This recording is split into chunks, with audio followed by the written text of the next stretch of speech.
Très chers fidèles téléspectateurs, bonjour.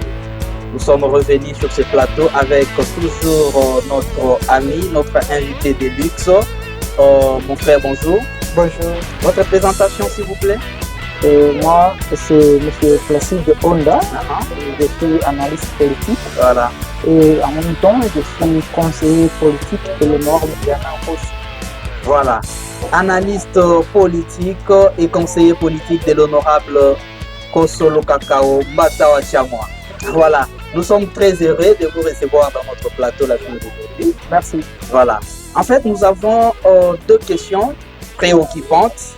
La toute première, c'est celle de savoir les Sankourois au Sankourou au Sankourois.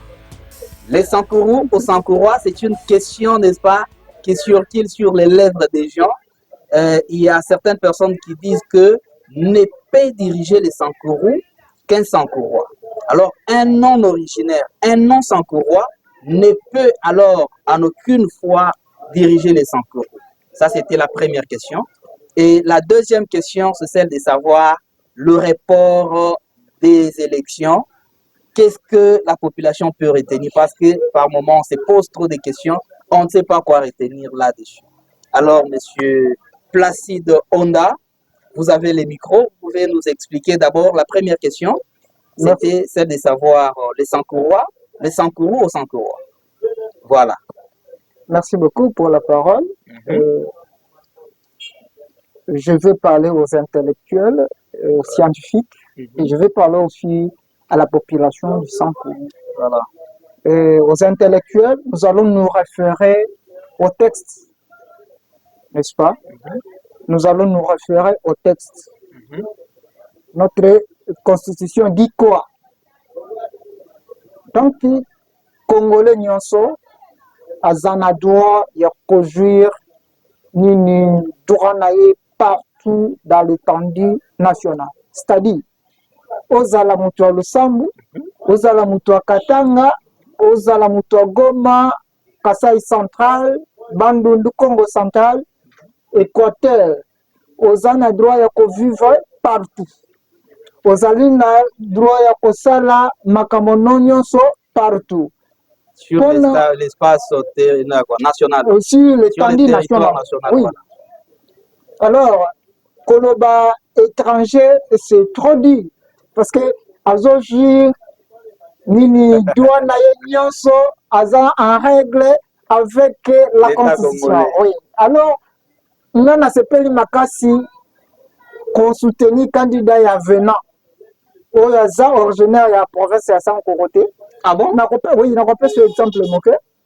Na Kisasa, tozalaki na gouverneur Goubila. Goubila, oui, Goubila. Aza mutu ya Maïndombe, précisément na na Yumbi, n'est pas Bangobila. Ouais. Aza originaire de Kisasa. Vice-gouverneur nae, Jekoko Moulumba. C'est un Kassaïen que tout le monde obaye. Donc, tozana ba Eliezer Ntambo, baza ba député na Kisasa, aza mutu wa Kabinda. Ozomona, tozana na ba Sheribe Okende, nini pe asonam, azalaki li lisusu ya Kisasa. Donc, kolobati ki mutu ako diriger Sankourou, il faut azala kaka Sankourou, c'est faux. C'est faux pourquoi? Tomeki nano kosala na bandeko na biso moko, volonté et monanité. Parce que on va voter cette fois-ci à sa 5e gouverneur. Mais si on a tout eu à ta inauguration, il y a Bobi à Pamba au Laksama. On a Bangonyon Sobalé. Bangonyon Sokato n'est pas inauguration et Zalakité et Zapeti. Ah bon? Oui. Il y a un, je me réfère à la Bible, le sous-support ça peut il y a Sankourou, Basala Kimia, Bayo Kanini Nazoloba. Je besoin même moi na kufana mana bomo yepa ya roi Salomon balobi ba mama mi bale oyo nanya azwa mwana mokolo mwana wazalaki na bolingwa mwana aloba tozwa mwana oyo topesa ngo ata na mama wana oyo azoloba kaza mama mwana azwa na bana omonele c'est-à-dire pona nga na kolinga tozwa nanu Sankourou topesa na mutu mususu akamba biso akamba nano biso yango nana nasepelaki na émission utapi osala ya kosenga chef de l'état oyo akokomema konome nini gouverneur po tomoni makambo ya élection eza bien nasepelaki na émission no makasi nalukaki mingimingi na félicité oyo ozalaki vraiment na nzela tobaki soki ezosimba te il faut changer moko batactique kokozwana batactique de jeu.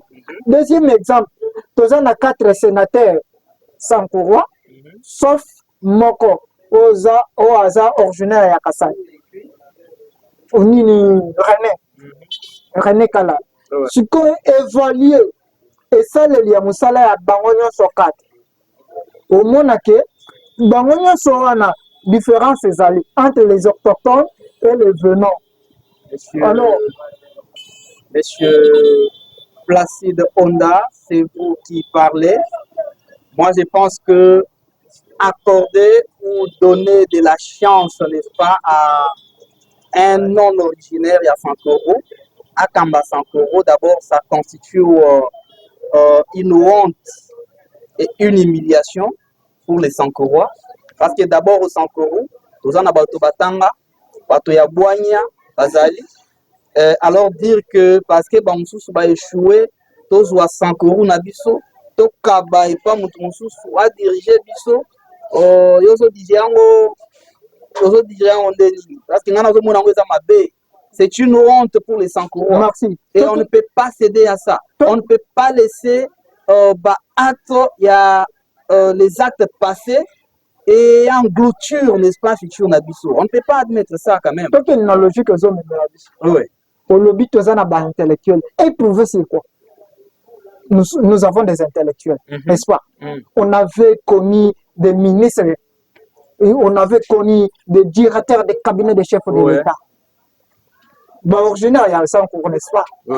Bazan, c'est quoi? Qu'est-ce qui prouve vraiment? La erreur, il y a les passés. Ce sont des erreurs qui vont... Les erreurs du passé. Écoutez, il y a un adage qui dit vaut mieux vivre avec un démon bien plutôt qu'un ange. Je ne sais pas ce qu'il y a. Alors, ouais. Oui. Alors, moi, je trouve que il n'est pas important, n'est-ce pas, de vivre, chercher l'ange autoyébité à la place il y a des démons autoyébité. Et aussi, les erreurs du passé ne peuvent pas entacher notre présence. Papa Albert, ouais. Je t'ai suivi vraiment avec toute attention. Ouais. Parler des erreurs. Lorsque des erreurs, c'est répétitif. Ah. Tu te le banni. Ce qui est commis, répéter. On est commis donc habitude et commis coutume qu'il faut chasser, qu'il faut mépriser, qu'il faut ridiculiser, qu'il faut sanctionner. Décoplacide, apparemment, vous en avez peur, vous êtes de la classe des gens qui ont peur d'échouer. Hein? Parce que moi, je pense que c'est en échouant, ne moto à exceller. Aussi longtemps que tu as échoué, je pense que lobby to exceller. Alors, je pense que yo za na classe ya bato bazo banga échoué. Merci beaucoup. Na yebite ko banga ozoloba wuteli wapi échec ozo yebisanga wuteli wapi parce que nga na bandi politique na 2012 ko banda politique j'étais parmi bato bazala qui pembeni ya leader na Bernard Koso mwana aza pire collaborateur ya ministre ya affaires étrangères yoka. La cabine technique, il faut nous signaler les temps. Tolunga kuna tokomi parsec il y a ministre des affaires étrangères.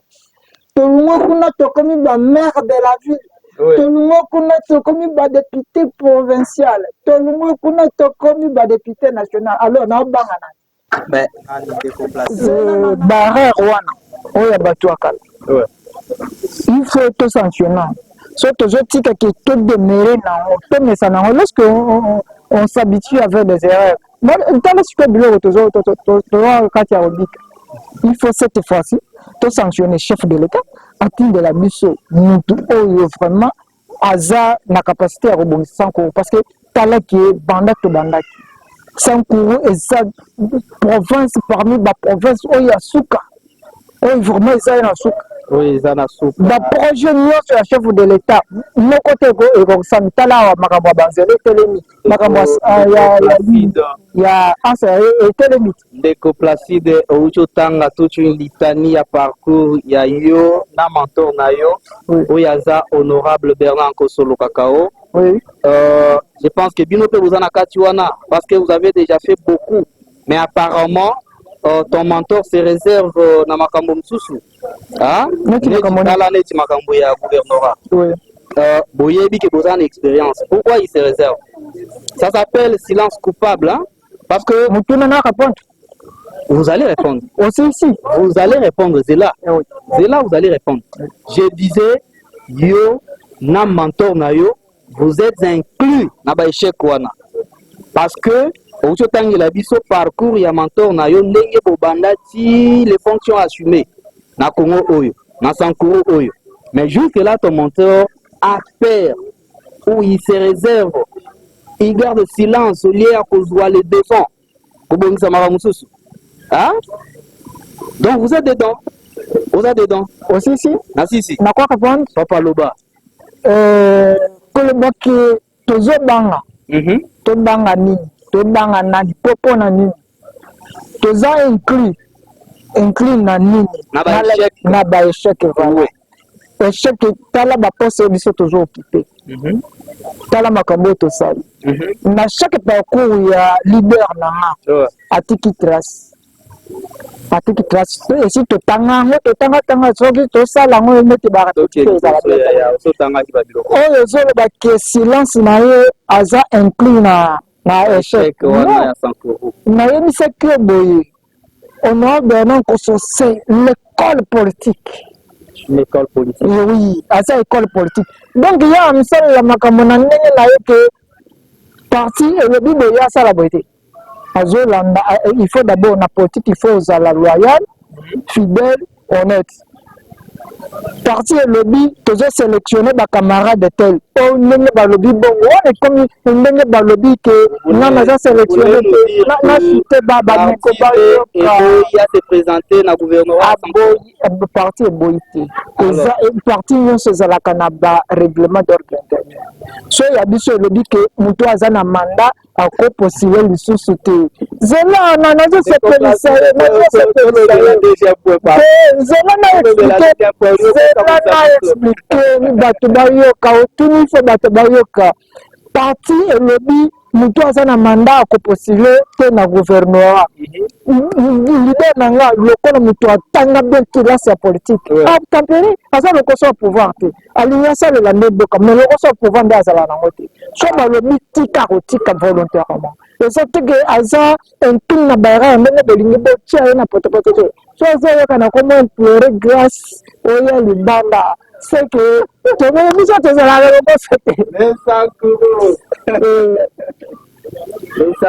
en tout cas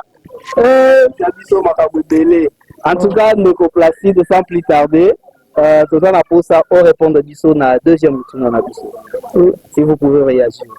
Allez-y. Deuxième question non ezalaki aucun rapport il y a élection. Qu'est-ce que nos amis, nos fidèles téléspectateurs peuvent retenir par rapport à population sankoraise, ba jeune, ba papa, ba maman, nazo bisabino boye bo fongola biso zali kambo ya biso awa boye kaka ndenge na utawe bisabino tolongola makambo ya bandeko to implorer grâce du ciel oyo ko utalibanda tolobela papa mokonzi ya mboka papa afati beton to bisaye ke makambo il faut yemoko akotango to déjà mbongo ezotambola na Kisasa mpona makambo ya élection oyo makambo batelebisango ezotambola esi toyokaki déjà ngunungu na solo wana eza oui oyo yebi nalandaka te toyebetemisa te tokotelemisa l'État anomele biso oui mais kotemisa wana eza lokola bazolalisa mokonzi ya mboka te tozobongisa wi nde eloko tolingi te ndenge seni elobi ke eza na mbongo te papa mokonzi ya mboka anomi osoki makambo konaesa na mbongo te anomi osise mwana nde ebumbwa osise mwana ebumbwa namoni garçon mosusu ozokoma alobi le Sankoro n'a pas problème de gouverneur. Je dis tiens ça c'est joué avec nous. Ah bon.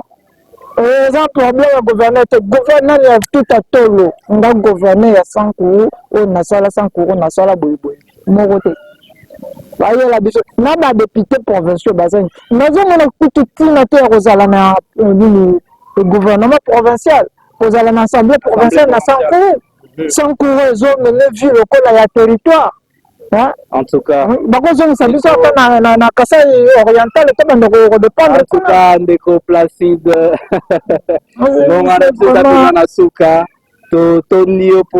pour répondre à l'invitation à Bisso. Je pense que prochainement, tu vas pour ça, merci beaucoup. Makamboza Ibele, toujours temps ya kotalisa population. Surtout sur le point où il y a élection, il y a rapport. Vraiment.